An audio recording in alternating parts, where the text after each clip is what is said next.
नमस्कार, मैं व्यंजना आनंद बेतिया बिहार से। अंतर्राष्ट्रीय काव्य मंच पर मुझे डॉक्टर ममता सैनी जी ने भारत के स्वतंत्रता सेनानी पर अपनी काव्य पाठ करने के लिए अवसर दिया और मुझे टॉपिक दिया गया था रोशन सिंह। तो मैं रोशन सिंह जो हमारे देश के स्वतंत्रता सेनानी थे, उन पर मैं अपना काव्य पाठ लेकर के आप लोग के समक्ष प्रस्तुत हूँ।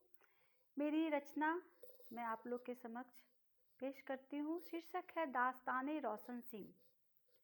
क्रांतिकारी ठाकुर रोशन सिंह थे स्वतंत्रता सेनानी के वीर एक। उत्तर प्रदेश के शहीदगढ़ में रहने वाले थे वीर योद्धा अनेक।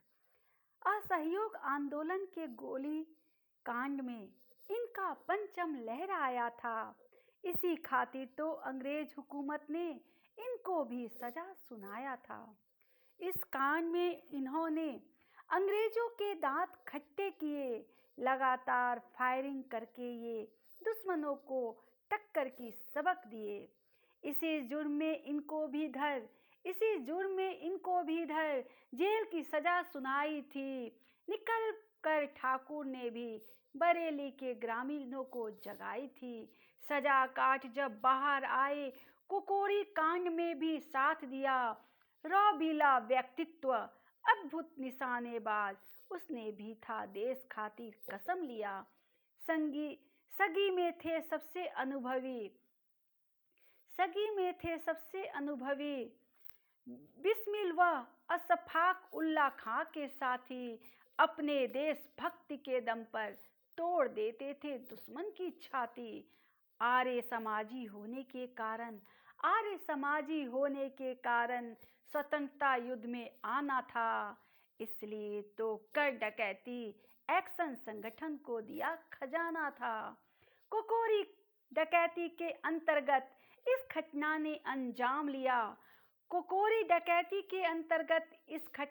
अंजाम लिया। इसी खातिर 396 धारा के तहत सजाए मौत उनको अंग्रेजों ने दिया। अंतिम समय के खत में उनके लिखा हुआ था एक शेर। ऐसे वीर जवानों ने तो सदा रखे थे अंग्रेजों को घेर। जिंदगी जिंदा दिली को जान ए रोशन, वरना कितने ही यहाँ रोज फना होते हैं। 18 दिसंबर 1927 को रात भर जाग ध्यान लगाया।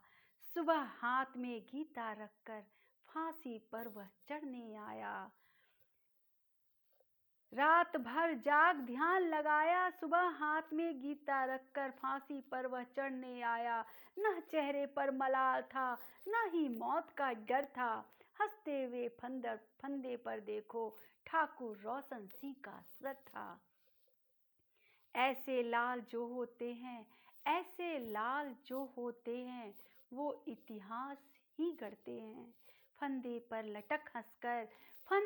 लटक हंसकर शहादत के पन्ने गढ़ते हैं। धन्यवाद।